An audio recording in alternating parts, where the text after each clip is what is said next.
ಕೊಡ್ತೀರಿ ಸ್ವಲ್ಪ ಹೇಳ್ರಿ. ಇಲ್ಕಂದ್ ಸೋಮವಾರ ದಿವಸ ಒಂದು ತಾಸು ಸುಮ್ಕೊಂಡ್ರಪ್ಪ. ನಮಗೆ ಗೊತ್ತದ ವಕಫದ ಪರಿಸ್ಥಿತಿ ಏನಿದೆ. ಈಗ ನಾ ಮಾತಾಡ್ತೀನಿ, ತಾವು ಅನುಮತಿ ಕೊಟ್ರೆ ಮಾತಾಡಿ. ನಡ್ಬರ್ಕ ಆಯ್ತು ಅನ್ಬೇಡ್ರಿ, ಕುಂಡ್ರಿ ಅನ್ಬೇಡ್ರಿ. ಅದ್ರ ಟೈಮ್ನೊಳಗೆ ಅಷ್ಟು. ಸನ್ಮಾನ್ಯ ಅಧ್ಯಕ್ಷರೇ, ಎತ್ತಲವ್ರೆ ಈಗ ಆಲ್ರೆಡಿ ವಿರೋಧ ಪಕ್ಷ ನಾಯಕರು ಮಾತಾಡಿದ್ದಾರೆ. ಈ ಕಡೆ ಕೊಡಬೇಕು. ಒಂದ್ ನಿಮಿಷ. ವಿರೋಧ ಪಕ್ಷ ನಾಯಕರು ಮಾತಾಡಿದ್ದಾರೆ, ವಿಜೇಂದ್ರ ಅವರು ಮಾತಾಡಿದ್ದಾರೆ. ತಿರ್ಗಾ ಪದೇ ಅದೇ ರಿಪೀಟ್ ಮಾಡ್ರೆ ಸರಿ ಹೋಗಲ್ಲ ಅಂತ ಅವ್ರು ಬಿಟ್ಟಿದ್ದನ್ನ ಇಲ್ಲಿ ಕೊಡ್ಬೇಕ್ರಿ. ಅದ್ರ ಜೊತೆ ಮದ್ವೆ ಆಗಿತ್ತಂದ್ರೆ ಇವತ್ತು ಹುಟ್ಟುಹಬ್ಬ ಅಂತ ಗೊತ್ತಾಯ್ತು. ಮದುವೆಯಾಗಿ ನಮ್ಮ ಹುಟ್ಟುಹಬ್ಬದ ಆರ್ಥಿಕ ಶುಭಾಶಯಗಳು. ಆಯ್ಸ್ಕೊಳ್ಳಿ, ಆರೋಗ್ಯ ಕೊಳ್ಳಿ. ಕರ್ನಾಟಕದಲ್ಲಿ ನಂಬರ್ 1 ಏನ್ ಆಸೆ ಇಟ್ಕೊಂಡಿದ್ರಲ್ಲ ಅದ ಆಗ್ಬೇಕಂತ ನಾನು ಬೋಧಿಸ್ತೀನಿ ಅಂದ್ರೆ ವಿಜೇಂದ್ರ ಮುಂದೆ ಕಷ್ಟ ಇದೆ. ಇವ್ರು ಈ ಕಡೆ ಕೊಡ್ತೀವಿ ಅಂತ ಹೇಳಿದ್ರಲ್ರಿ. ಹೇಳಿಬಿಟ್ಟವಿ. ಈಗ ಮುಗಿದ್ಮೇಲೆ ನೀವು ಏನೋ ನಿಮಗೆ ಕೊಡ್ತಿದ್ದೆ, ನೀವು ಇರ್ಲಿಲ್ಲ ಚೇರ್ ಮೇಲೆ. ಬಹಳಷ್ಟು ಚರ್ಚೆ ಇವತ್ತು ಇಡೀ ದೇಶದಲ್ಲಿ ಚರ್ಚೆ ನಡೀತಾ ಇದೆ.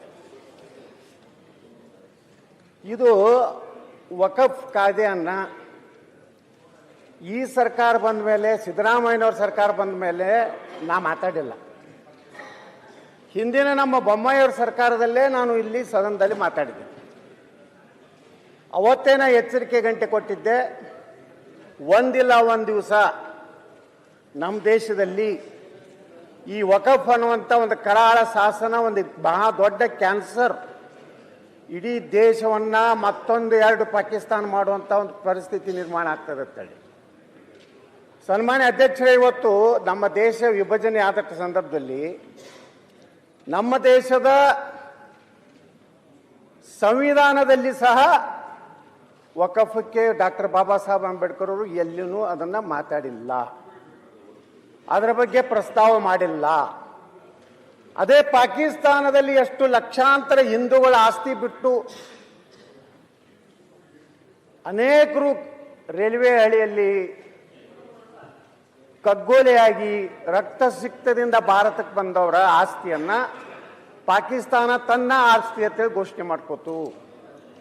ಆದ್ರ ದುರ್ದೈವ ಅಂದ್ರೆ ನಮ್ಮ ದೇಶದಲ್ಲಿ ಏನು ಇದು ವಕಫ್ ಮೊದಲು ಏನೂ ಇರಲಿಲ್ಲ. ಸ್ವಾತಂತ್ರ್ಯದ ಭಾರತದ ನಂತರ ಇವ್ರೇನು ಹೇಳ್ತಾರಲ್ಲ, ಇವತ್ತು ಇಡೀ ದೇಶದಲ್ಲಿ ಚರ್ಚೆ ನಡೆದಿದೆ.